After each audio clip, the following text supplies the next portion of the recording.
One dispatches tonight, a question of war crimes. Do some prominent British Muslims have a criminal past? In tonight's dispatch, the results of a major 9-month investigation that leads from London and Birmingham back to the country where they were born and to the memory of a brutal and bloody war. Tonight's dispatch presents evidence of crimes committed not in Bosnia or Rwanda, but in Bangladesh. Crimes that can be prosecuted under British law. In this specially extended edition, the story of the Imam in Birmingham, the community leader in East London, and one of those who led the campaign against Salman Rushdie. The questions they must answer in the War Crimes File.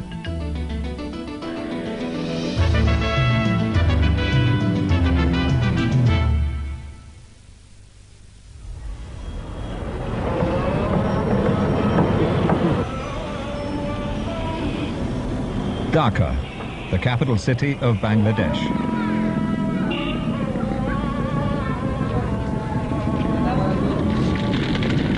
In December 1971, in the final days of the independence war against Pakistan, the city was gripped by terror. In a series of Gestapo-style raids, intellectuals were rounded up by paramilitary death squads. One victim was Dr. Muhammad Murtaza, an eminent physician. He was tied up, blindfolded, and dragged away.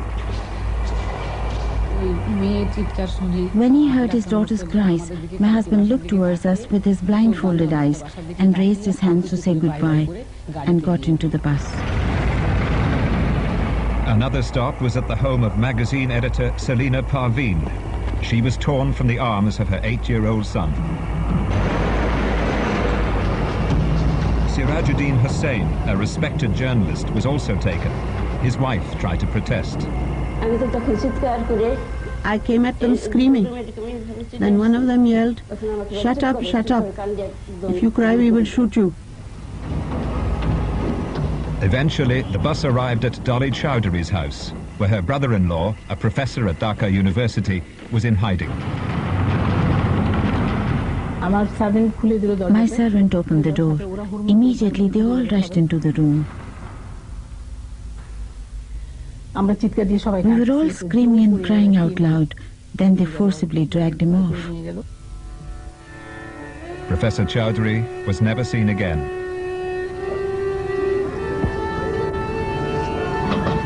Two days later, hundreds of bodies were found dumped in a mass grave here on the outskirts of Dhaka.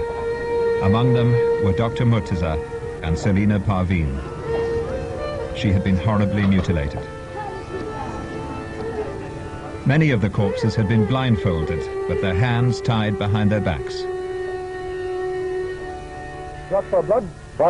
A young journalist expressed his outrage to the world's media. No constitutional movement, violence.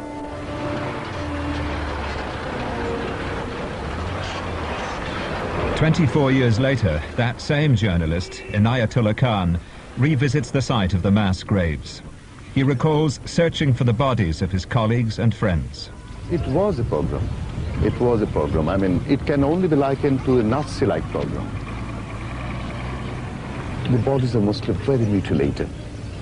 In some cases, they're even, the bodies are decapitated bodies, or limbs cut, or decapitated bodies. It's very difficult. It's too terrible to describe it. Very difficult. Many of these killings were carried out not by the retreating Pakistani soldiers, but by Islamic fundamentalists who collaborated with them. These were people who were Bengalis, who by absolutely perverted notions of religion sought to justify the worst kind of cruelty, genocide, rape, and the kind of atrocities which we were absolutely horrified to discover had taken place. It was essentially a political killing done by the fundamentalist party, who not only believed in Pakistan, but also not only collaborated with the Pakistan army in the genocide, but had their own scheme of killing. Some of those responsible for the killing have lived in Britain for around 20 years and are prominent members of the Bangladeshi community. This man is involved in a network of Islamic groups. He's the vice chairman of the East London Mosque and a trustee of Muslim Aid. This man is the head teacher of a Muslim school and a co-opted member of Tower Hamlets Education Committee. And this man is the imam of a mosque in Birmingham and on the national executive of an Islamic fundamentalist organization. In a 9-month investigation, Dispatches has uncovered evidence that all 3 men were involved in war crimes in Bangladesh. Under the Geneva Conventions, enacted by Parliament, they can be prosecuted in British courts, even though their crimes were committed abroad. I think the message has to go out that if people commit war crimes, there's nowhere in the world where they can run. There isn't going to be a sanctuary, and they can be prosecuted wherever they are found.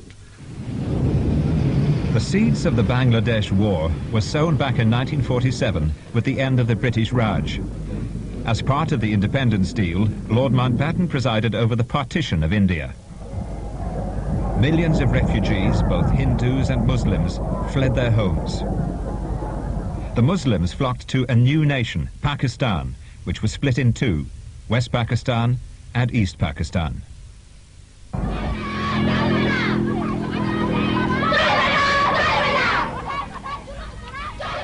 The division didn't work. Throughout the 1960s, a nationalist movement, the Awami League, gained popular support in the East.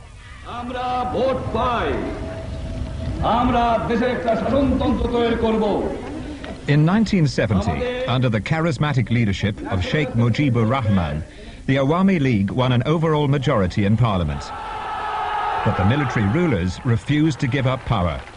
None of us had envisaged the kind of brutality, the kind of genocidal onslaught that was unleashed on the night of the 25th of March, the 26th of March. On that night, the Pakistan Army moved into Dhaka.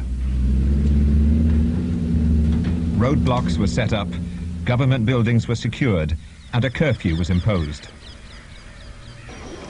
Here in Old Dhaka, Pakistani troops went on the rampage, murdering indiscriminately. This picture is my father, this my little brother. He was stabbed once with a bayonet. Just one bayonet stab, nothing else. One bullet in my father's chest. It was at the University of Dhaka that some of the worst atrocities were committed. At the time, Meghna Guho was 13 years old. Her father, a professor of English, was murdered by Pakistani troops. This is where the bodies are right now. About 300 people were killed over 2 days of dreadful killing. And the bodies lie here right now.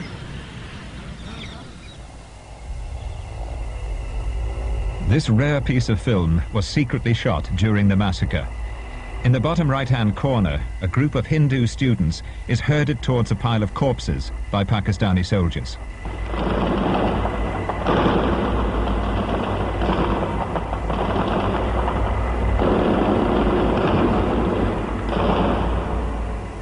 One of the students begs for his life.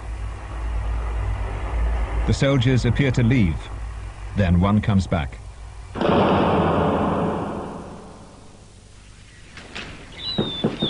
After the military crackdown, volunteers from all over the country formed a liberation army known as the Mukti Bahini. Trained and armed in part by the Indian government, it began an effective guerrilla campaign. But the Pakistani military soon found local Bengali allies. Fundamentalist parties began collaborating with them in the name of Islam. This man, Abu Saeed, was a notorious collaborator. Now a British citizen, he runs a Muslim school in the East End of London. It was in the Bangladeshi community in Whitechapel that Dispatches first heard allegations that Abu Saeed was in a paramilitary death squad, charges he denies. I challenge everybody for that to find out anything from any record whatsoever whether here or in Bangladesh. Dispatches went to the far northeast of Bangladesh.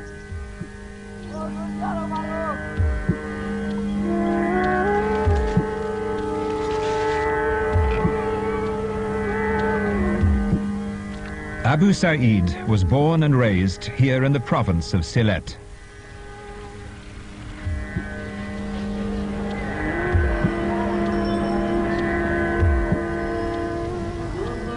He was educated in this traditional Islamic college.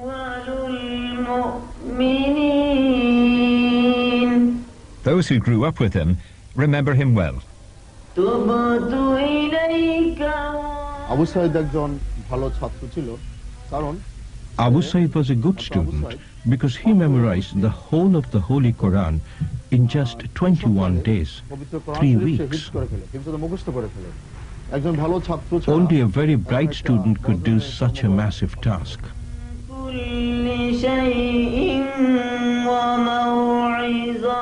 Abu Sa'idra From the very beginning, Abu Sa'id was involved with the Islami Chhatra Sangh, the student branch of Jamaat-e-Islami.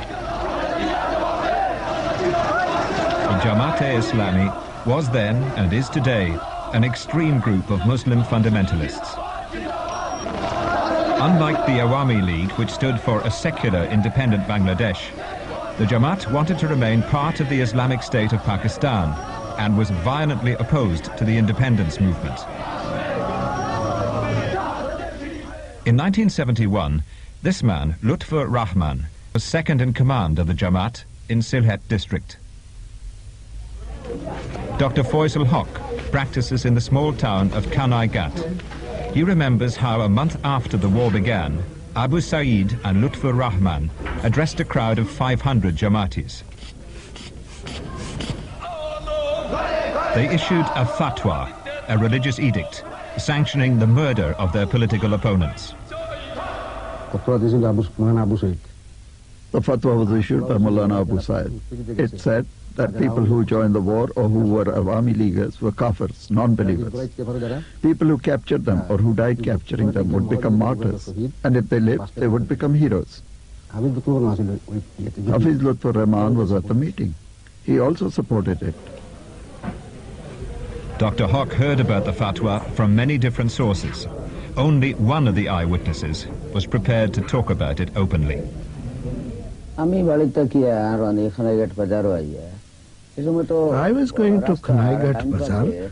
On the right side of the road was the religious school, Mansuria Madrasa. They were having a meeting there. They were making speeches over the loudspeaker. I heard their announcements over the mic. I heard Abu Sa'id's name announced over the mic.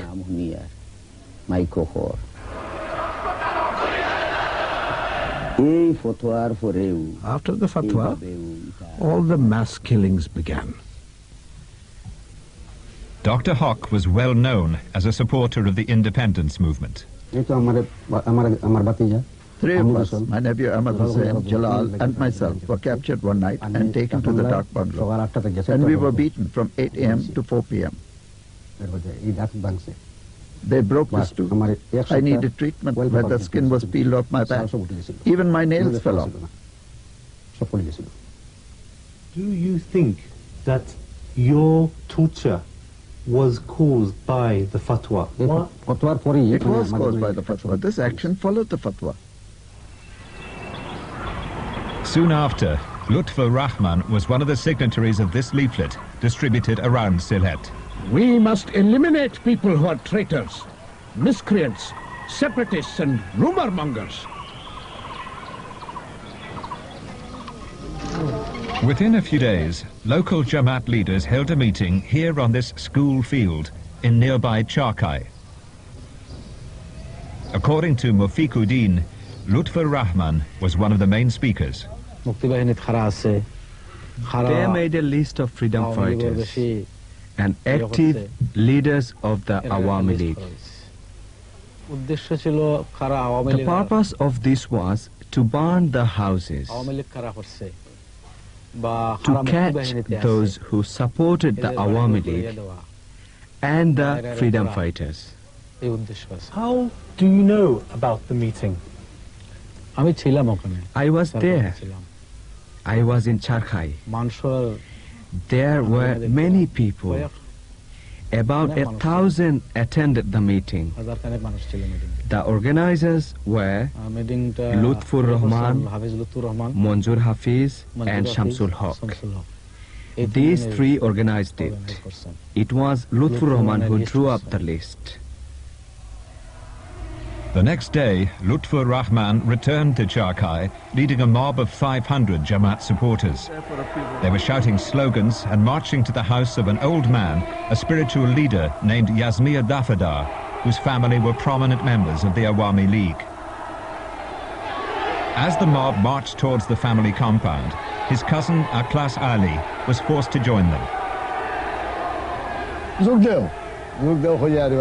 I did as I was told. I was frightened. I went along with all the people. We came this way with them. There were thousands of people shouting slogans as they followed. They walked along this road. As the mob approached, Dafadar came out to greet them. As soon as he came out in front of them, they got hold of him. They beat him with a stick. They told me to beat him with a stick. I said I couldn't. In the name of God, I said I couldn't. Manjur Hafiz hit him. He fell and started reciting the Quran. Then those Kafirs insisted. He was saying, victory to Bangladesh. They wanted the Pakistanis to hear them. They claimed he said, joy Bangla, victory to Bangladesh. Who said joy Bangla? Lutfur Rahman said this. By claiming that the old man had been chanting nationalist slogans, Lutfur Rahman incited the crowd to further violence. They dragged him from here to there, you see. Then they began to beat him and stone him, you see. After that, the three of them kept him there for a few moments, and then they dragged him along this road, the three of them. Lutfur Rahman, Manjur Hafiz, Shamsul Islam, then threw him into the pond. After the murder, the family compound was looted and set on fire. Lutfur Rahman and two others broke into the old man's house. His widow was beaten up and thrown out of her home. It was the start of a slaughter of innocent civilians that spread across the entire region. Today, Lutfur Rahman is a British citizen and lives in Birmingham. He's the imam of this mosque in the Bordsley Green Islamic Centre. He failed to respond to repeated requests to answer the allegations made in this programme. Dispatchers tracked him down at his home to give him one last opportunity. I'm from Channel 4 Television, Dispatches. Yeah. I'd like to ask you some questions about your wartime activities in 1971. I'm in. Thank you. We have evidence that you were involved in war crimes during 1971. No, I was not there. Well, specifically, we have evidence that you were involved in the stoning of Yazmir Dafadar in Charkhay. We also have evidence that you were involved in a fatwa. Sir, these are serious allegations. Can we please talk to you about them?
It was from these border areas with India that the Bangladesh Liberation Army, the Mukti Bahini, launched its military campaign. By May 1971, the Mukti Bahini were making their presence felt. If the Pakistanis were to win the guerrilla war, they would need more help from local collaborators. In July, the leadership of the Jamaat held a secret meeting here in Dhaka. Lutfur Rahman represented the Sylhet district. The meeting's purpose was to form a paramilitary death squad called the Al-Badr to help the Pakistani military. Pakistan had come about because of Islam, so this country had to be defended for Islam. So we will fight to the death as Mujahideen. We have to do this as an Islamic jihad. That is why we have taken the name Al-Badr. The jihad must be carried out through the Al-Badr. While in Sylhet, dispatches obtained evidence from a collaborator who has detailed inside information of the Jamaat leadership during the war. Fearing reprisals if he spoke out, he asked to remain anonymous. He says Abu Saeed was recruited as a senior commander of the Al-Badr in Sylhet. Abu Saeed was a bit of a vicious person, stubborn, a furious type. Officially, Farid Chaudhry was number one, and Abu Saeed was number two. But in practical terms, Abu Saeed was more effective. In execution, Abu Saeed was better. He was superior. Shabir Jalalabadi vividly recalls meeting Abu Saeed in Sylhet town. During the war, he was working underground for the independence movement. One day he was arrested and taken to the Al-Badr headquarters for questioning. After entering, Abu Saeed asked me the first question. He asked, "Where were you going?" He questioned me in a very aggressive manner. I said that I have a house here and I have come here to find out what condition it is in. He didn't really believe me. Perhaps it was because he didn't believe me, or perhaps it was to get me to confess that he hit me hard with all his force. Shabir was only 16 at the time, and he managed to convince Abu Saeed of his innocence. He gave me a warning. If I ever catch you supporting the liberation war or opposing Pakistan, I will kill you immediately, without hesitation. Abu Saeed maintains he remained in the Sylhet district throughout the war. But according to the anonymous witness, in August 1971, the Al-Badr sent Abu Saeed to Dhaka for training in both military and intelligence gathering techniques. He went to Dhaka and received advanced training. He could even operate a light machine gun and similar weapons. There was another training on how to make lists of those who were anti-Pakistan, those against Pakistan. Al-Badr training took place here at this government-run physical training center in Dhaka. During the war, it became notorious as a center for torture and killing. The caretaker witnessed the horror that took place here. Rahman Ali. There would be training twice a day. After the training, they would kill a few people themselves and cut them up and dump them. And then they would shoot some in Rayar Bazar and dump them too. Those still breathing would be shot. Rayar Bazar was a swamp near the torture center, which was used as a mass grave. Victims were taken there to be killed. Delwar Hussain is one of the very few survivors of the death camp. 24 years ago, he was taken to Rayar Bazar with hundreds of other prisoners for execution. When the Al-Badr started shooting, he dropped to the ground as if dead. He gave dispatches first-hand evidence of the Al-Badr's torture techniques. The skin and the scalp were cut, and they put out some people's eyes, and the teeth in people's mouths were smashed. The skin was all, and the entire floor was covered in blood. According to the anonymous source, after completing al-Badr training, Abu Saeed returned home to Sylhet. He then worked alongside Lutfur Rahman in organizing the preparation of hit lists of suspected nationalists.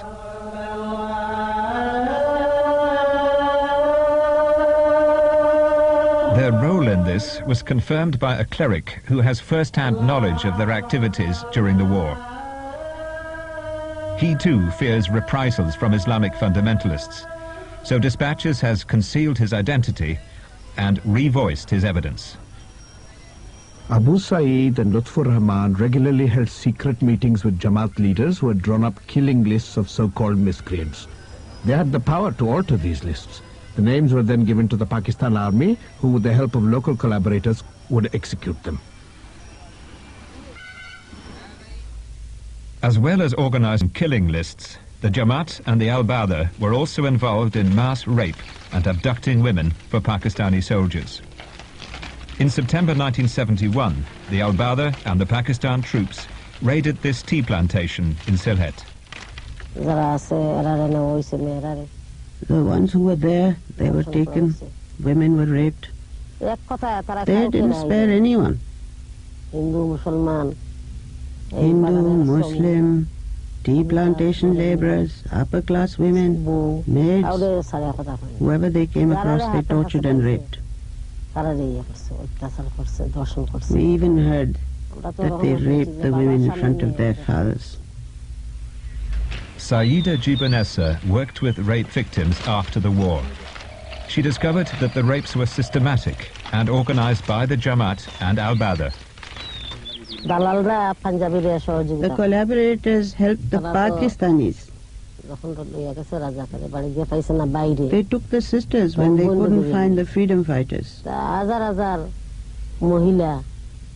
They procured thousands of women and girls who were tortured, taken away and raped.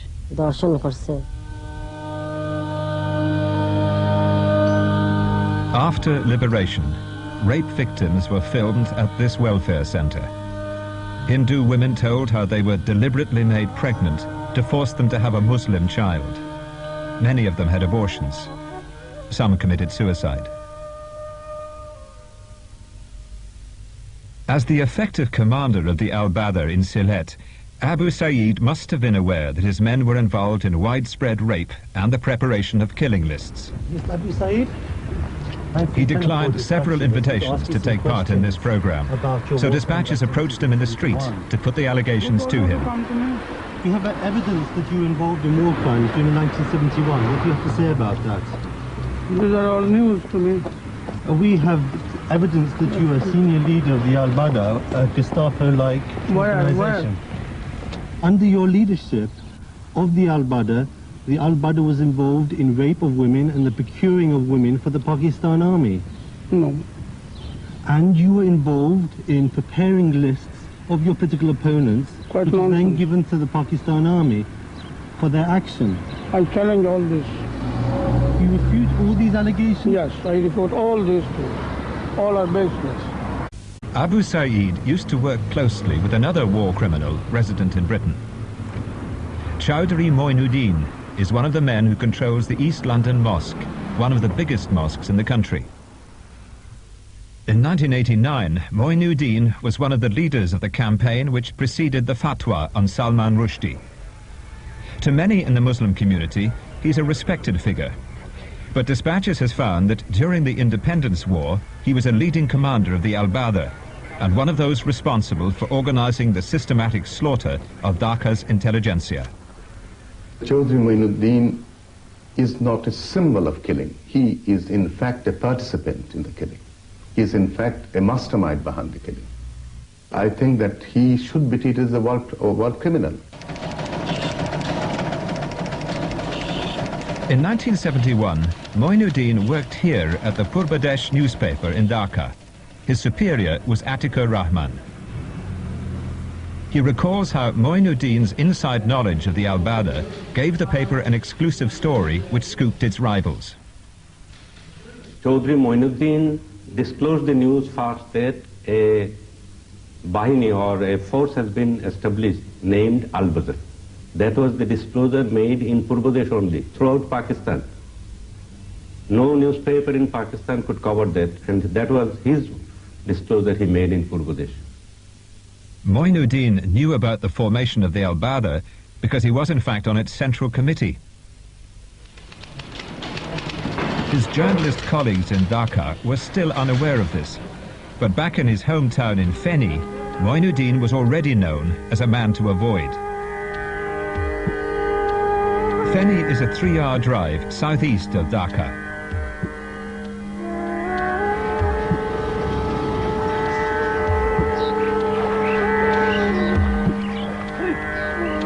This is Chaudhry Mueen-Uddin's family home in a small village just outside the town.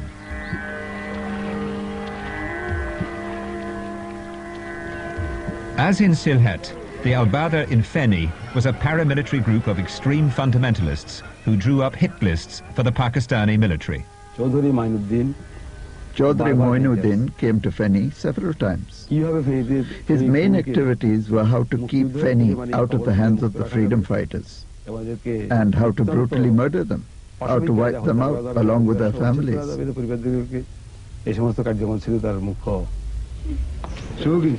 During the war, Professor Abedin was a commander of the Bangladesh Liberation Forces. Part of his duties involved gathering intelligence about Al-Badr atrocities. We had informers from whom we received information. We got news about when Chaudhry Mueen-Uddin came, and even how he moved around with Ilyas, the commander. Another former independence fighter, Gasuddin Nanu, confirms that Mueen-Uddin was the most wanted man in Feni. We received a list from the Liberation War High Command of 10 to 12 war criminals in Feni, individuals who were anti-liberation. If possible, we were to arrest them. If that were not feasible, to kill them wherever they were found. Chaudhry Mueen-Uddin's name was number 1 on that list. Feni College, where Mueen-Uddin had studied, was a death camp run by the Al-Badr. Immediately after liberation, Professor Abedin went to the camp to see if there were any survivors. In the college grounds and the fields, you could see many people's hair, their heads, their hands. The bodies of countless people had been buried there, just killed.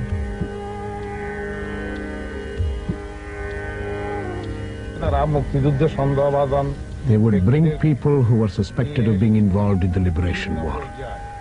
People were tortured in inhuman ways.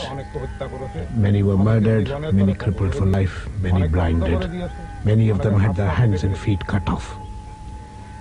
All operations here were carried out under orders from the central headquarters, and the central leaders were Chaudhry Mueen-Uddin and others.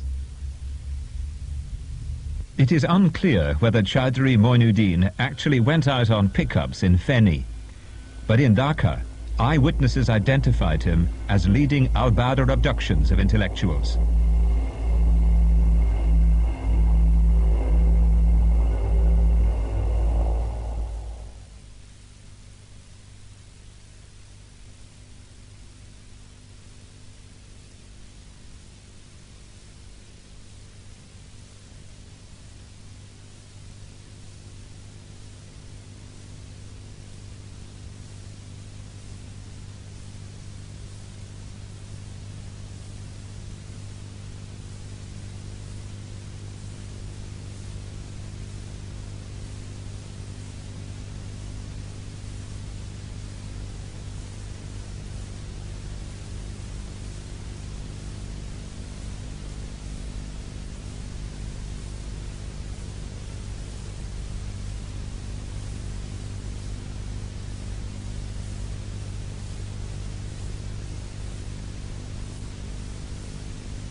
December the 3rd, 1971, was the beginning of the end for the Pakistanis.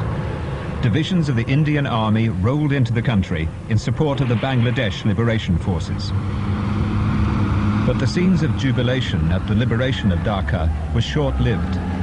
Almost immediately, the scale of the slaughter became clear. Dulu Rahman remembers a journey he took 24 years ago looking for his brother, who disappeared in the early hours of the morning a few days before liberation. One of the places he came to search was the site of a mass killing field where the Pakistani army and the Al-Badr dumped their victims' bodies. Now, a monument to the dead. Dulu remembers the dreadful sights that greeted him that day. I searched extensively, and I mean, what can I tell you? There were endless corpses there. And those corpses had rotted, putrefied. It was so bad that we covered our faces and noses with scarves, leaving just our eyes showing. The stench was unbearable. Yet, in the midst of that, I searched for my brother's body. Not just I, but everyone searched for their loved ones. I looked for the body of my older brother, A.N.M. Mustafa, but I gave up. I couldn't find it. Mustafa was a journalist who worked alongside Chowdhury Mueen-Uddin. A couple of weeks before his disappearance, an incident had taken place in the newsroom. Both of them had an altercation, you can say. Ghulam Mustafa was critical of Jamaat's role, which Chowdhury Mueen-Uddin did not like. That's why he started abusing Ghulam Mustafa, and finally he threatened with dire consequences. In the early hours of the morning on December the 11th, Ghulam Mustafa was taken from his house by a group of armed Al-Badr. The next morning, his brother went to the newspaper office to ask for help. I told them that my older brother had been taken away. They were completely stunned. I noticed there was an uneasy atmosphere, and immediately Chowdhury Mueen-Uddin was sent for. Chowdhury Mueen-Uddin arrived and he was told, look, they've taken Mustafa away. Try, please try to find out anything about where he is.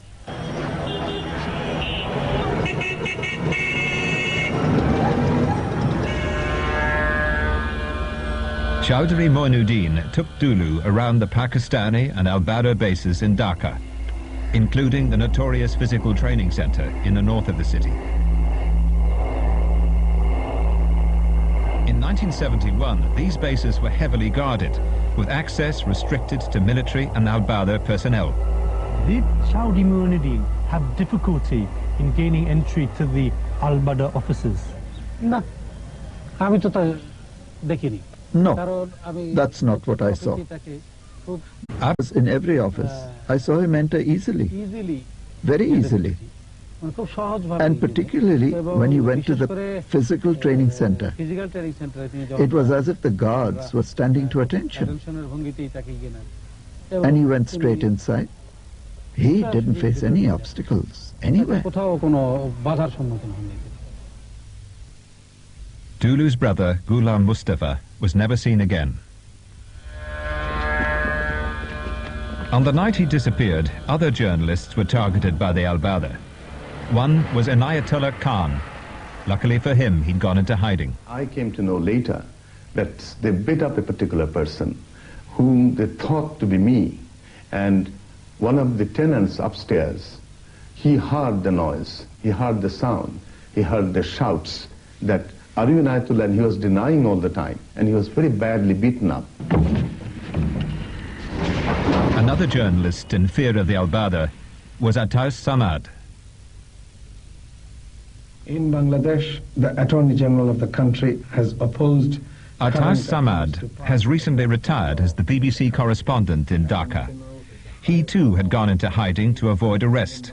And that night, he was staying next door to a fellow journalist, Najmul Haq. Thank you, London.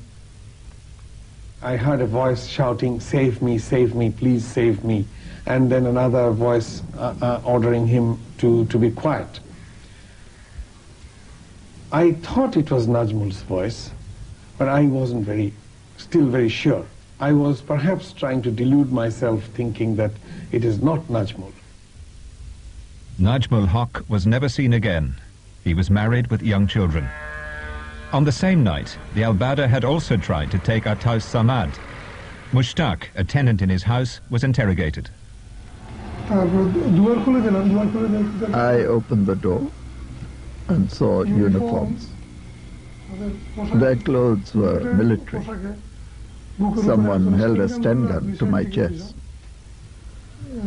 Two people on two sides picked up their rifles. There was a man standing in ordinary clothes, in civilian dress. A muffler was wrapped around his head. He asked, "Where is Ataus Samad?" Mushtaq was being dragged out to the Al-Badr bus when he suggested they should ask a neighbor, Mahmudur Rahman. They asked, "Where is Ataus Samad?"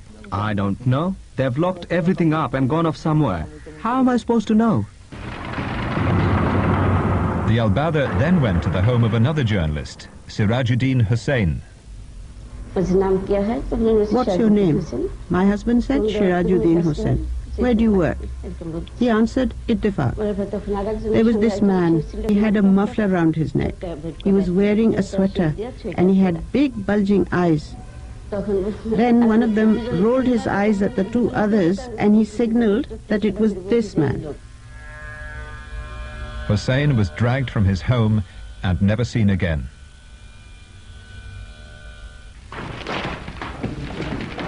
Atikur Rahman was another journalist targeted by the Al-Badr. Some days before his newspaper colleagues disappeared, Mueen-Uddin had asked for his address. He asked the number of my residence. Immediately it cropped in my mind I should not give him the actual number of my residence, because of that fear that he has already become involved in Al-Badr politics. After the war, an Al-Badr hit list of journalists was found, including Atikur Rahman's name and the false address he'd given to Mueen-Uddin. I gave that address to only Chaudhry Mueen-Uddin. And when that address appeared in the Al-Badr list, that is obvious that he has given this address to Al-Badr. It makes clear that he was involved in Al-Badr killings. Are you sure that you didn't give that address to anybody else? Sure, I remember very well that I never gave that address to anyone else except Chaudhry Mueen-Uddin. After the end of the war, Atikur Rahman wrote a story that made front-page news across Bangladesh, naming Chaudhry Mueen-Uddin as a member of the Al-Badr. After seeing that picture, I was able to identify him and think that he is Mr. Mueen-Uddin. How can you be so sure? His features, his coloring. After all, I had met him personally. Later, when his picture came out in the newspapers, I was able to recognize him, that he is the man. Are you sure that the picture you saw in the newspaper was the same man that led the Al-Badr to Ataus Samad's house? I'm sure about this. How can you be so certain? It was dark. The light didn't fall inside my house because of the blackout. When they came in, I'd put the light on in the room. So when I was talking to him, we were in the light. I could recognize him clearly. So you saw this man's face very clearly? Very clearly. Other eyewitnesses had seen Mueen-Uddin when the Al-Badr abducted intellectuals. 2 days before liberation, he was identified during the pickup of Professor Mufazzal Haider Chowdhury. Dolly Chowdhury remembers what happened.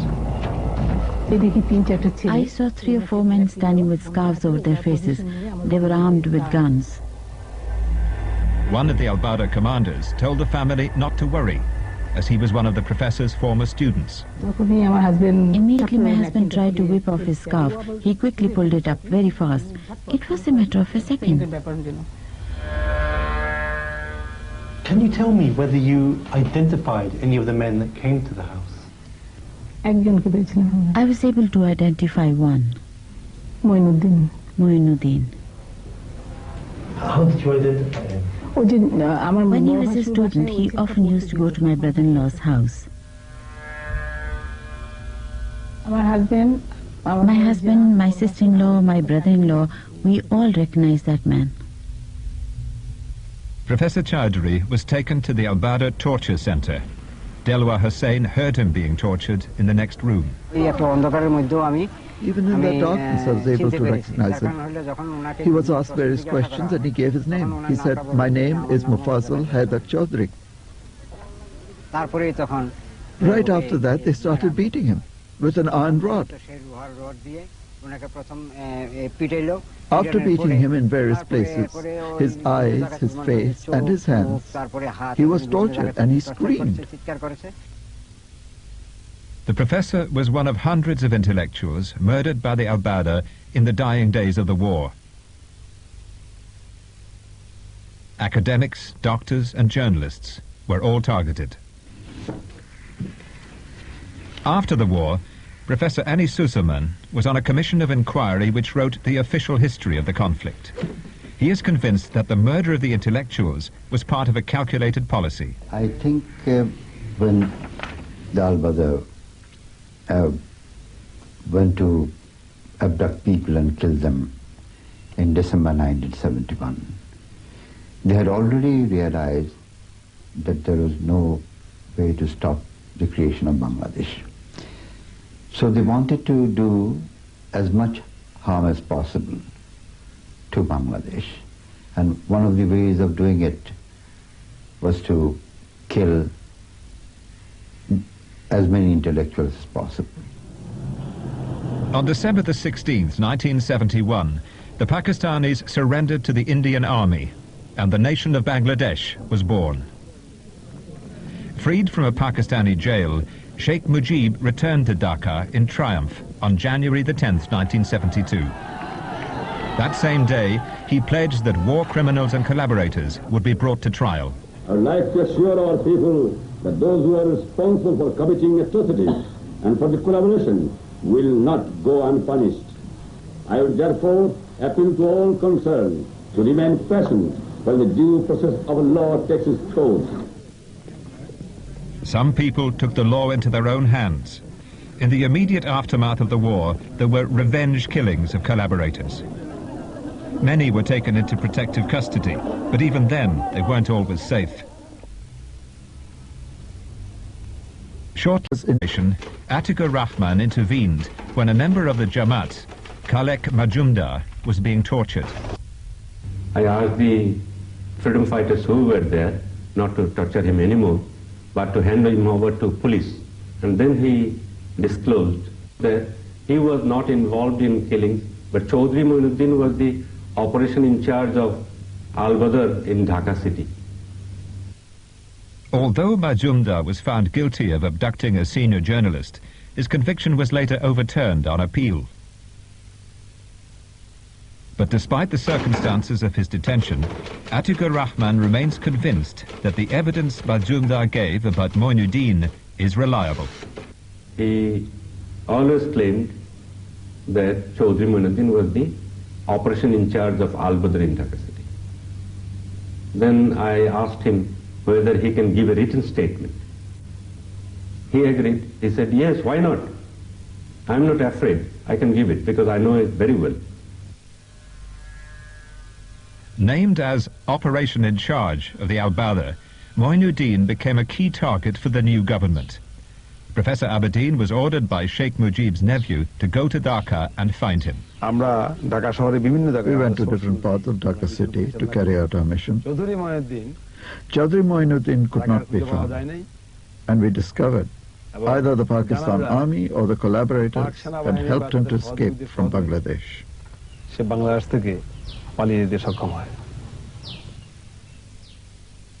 By 1973, Mueen-Uddin was living in Britain.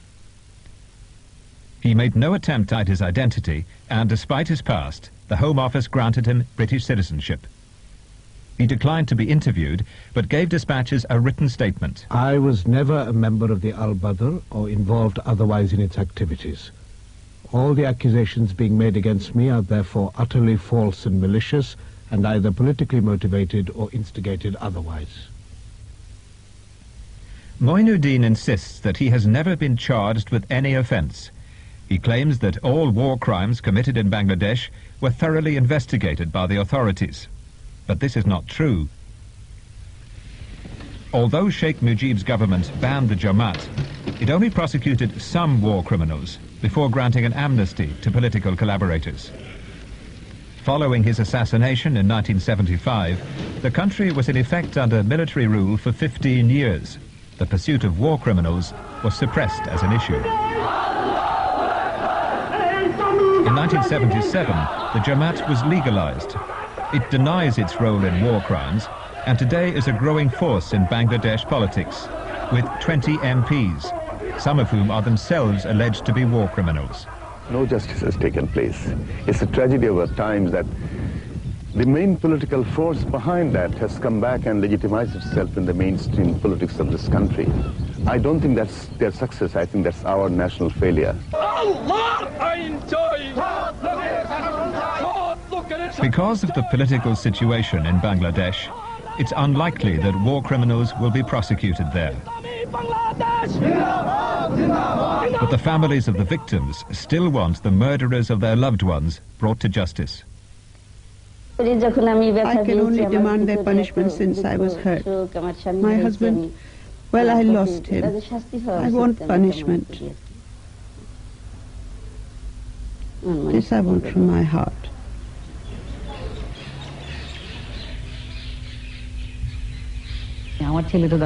My son was 9 months old then. My daughter was 3.5. I had to bring them up alone.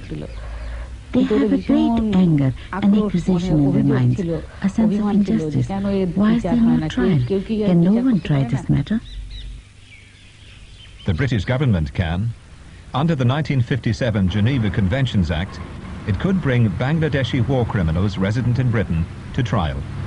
It seems to me that the whole purpose of passing the Act of 1957, the Geneva Conventions Act, was precisely so that people against whom allegations of this kind are made, who are found to be in this country, can be investigated. If that doesn't happen, then it seems to me it would be a waste of time passing the Act. There is such a law in Britain which allows the government to arrest, prosecute and try someone involved in war crimes. I would like the British government to go ahead with that procedure. War criminals, people who commit these grave crimes and crimes against humanity, no matter where they are, should be prosecuted. And I believe, in fact, now there is British legislation recognizing this obligation to proceed against such criminals wherever they may be found. And I hope that they would discharge this obligation. In Scotland Yard, there's a special unit investigating alleged Nazi war criminals living in Britain. Similar investigations could be mounted against Lutfur Rahman, Chowdhury Mueen-Uddin and Abu Saeed. I would like to see the evidence gathered together, the investigation completed, and the results put before the prosecuting authorities so that they can decide whether there is sufficient evidence in each particular case. There are some kinds of offences which are so horrifying that anywhere in the world, and whoever commits them, we can't wash our hands of them and pretend it doesn't concern us. Dispatches has passed the details of this investigation to the Attorney General's Office, the All-Party Committee on War Crimes, the Home Office, and Scotland Yard's War Crimes Unit.